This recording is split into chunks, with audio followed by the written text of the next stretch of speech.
एक बार की बात है, विजयनगर के महाराज कृष्णदेव राय के दरबार में एक बहुत ही विद्वान पंडित आया। वह पंडित स्वयं को महान विद्वान मानता था और हमेशा दूसरों को मूर्ख समझता था।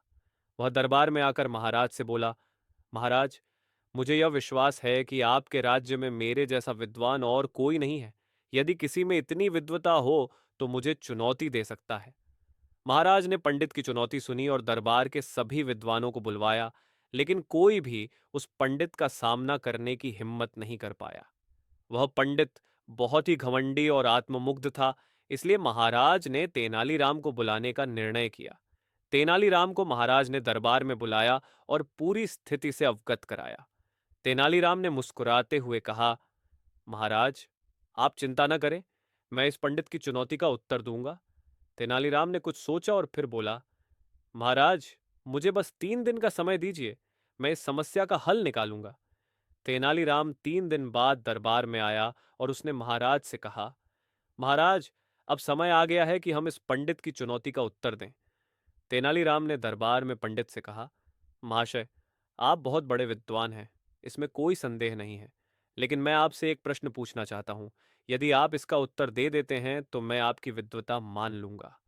पंडित ने गर्व से कहा, पूछो, जो भी पूछना है, मैं हर प्रश्न का उत्तर दे सकता हूँ। तेनालीराम ने प्रश्न किया, यह बताइए कि मेरी धोती का अंतिम सिरा किस ओर है? पंडित हंसा और बोला, अरे, ये कैसा मूर्खतापूर्ण प्रश्न है। धोती का अंतिम सिरा तो नीचे की ओर ही होता है। तेनालीराम ने मुस्कुराते हुए कहा, नहीं महाशय, मेरी धोती का अंतिम सिरा ऊपर की ओर है। अब आप बताइए, आपने गलती की या मैंने? पंडित असमंजस में पड़ गया। उसने कभी ऐसे प्रश्न का सामना नहीं किया था।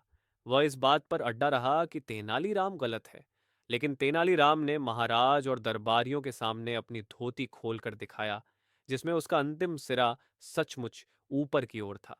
उसने धोती को इस प्रकार पहना था कि इसका अंतिम सिरा ऊपर की ओर था, जो एक चालाकी भरा तरीका था।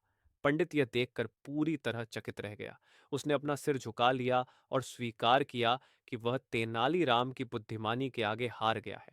महाराज और दरबारी इस घटना को देखकर खूब हंसे और तेनालीराम की चतुराई की सराहना की। पंडित को अपनी मूर्खता का एहसास हुआ और उसने स्वीकार किया कि विद्वान होने का मतलब घमंड नहीं, बल्कि विनम्रता और ज्ञान की गहराई को समझना होता है। इस प्रकार तेनालीराम ने अपनी चतुराई और सरलता से